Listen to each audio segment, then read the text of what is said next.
It's a recall. Recall number P0A050. Go get it fixed. There you go. Video over.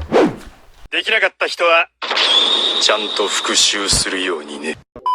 So yeah, welcome to Garage 23, and this is our 2019 Nissan Armada, which we've had for 5 years now. And in that time, we've done a bunch of cool stuff with it, like taking it on off-roading trips.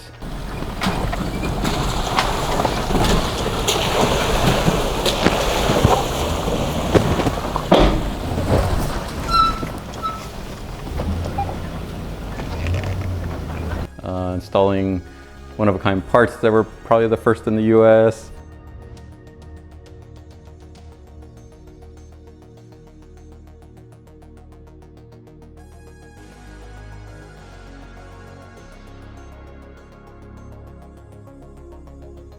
Discovered problems with said parts, provided solutions for said problems.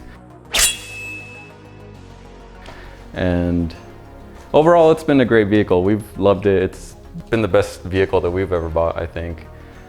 But along with the goods, there's some bads. And you guys are probably all too familiar with this one.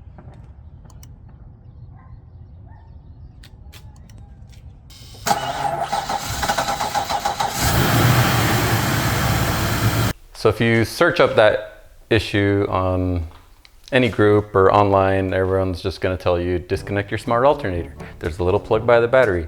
Pull that plug, cut it off, burn it, kill it with fire. We did that. And we still had problems. We got a super expensive battery. It was the most expensive one we could find. Did slightly better, the AGM battery. Still had the issues though. Plugged the smart alternator back. Still had issues. Like no discernible difference between the issues. And so I started doing more research, and I found that there was actually an open recall for 2019 Armadas, GTRs, NV vans, Sentras, I think one other vehicle.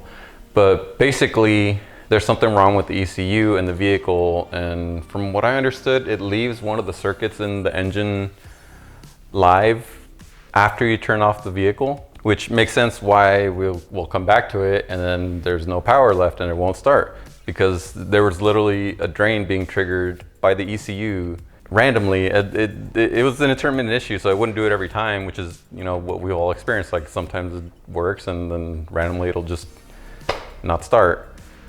That being said, this is a separate issue to the brake switch problem. That's a whole other issue. We made a video on that. Go check that out.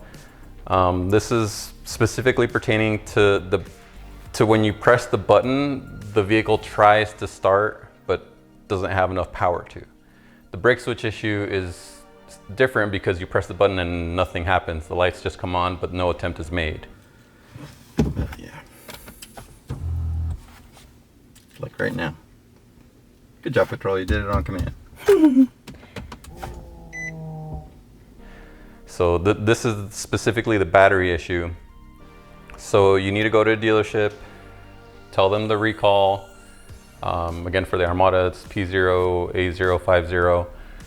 And you might need to call a couple of dealerships, because we called like 3, and I think 2 of them told us that it wasn't an issue and then that we didn't have anything to worry about, which is obviously incorrect. The third one, however, knew exactly what we were talking about and took care of us fairly quickly too. It only took like a couple of hours. So we took it in, dropped it off, actually just ended up walking around for a bit. They called us back, they said everything went fine. They gave us some paperwork saying that the Armada passed all their little checkpoints and all their tests and it's good to go. And I was like, yeah, bull crap, I don't believe you guys yet. But no, they were not lying. It's literally fixed. Like, we have had no issues since then, and we got this done, I don't really remember at this point, but I'm pretty sure that's right. So, was that November, December, January, February, March, April, May? 6 months with no battery issues at all. And keep in mind, the primary use of this vehicle during the week is just taking the kids to school, like literally less than a block away.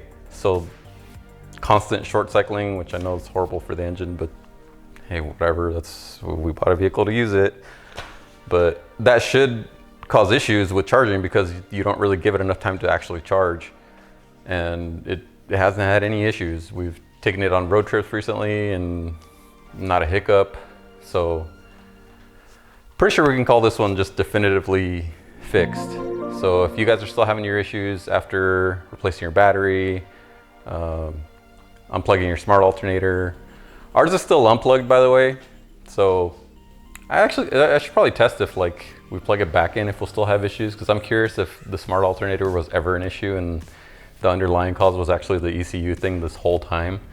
So I'm gonna plug it back in and then we'll do another video later on, or just comment on this one and see if anything else happens. But with it unplugged, we've had no issues, and with the recall done, obviously. So yeah, if you're having issues, go harass a couple of dealerships and get it fixed. Thank you guys for watching, and always do your best.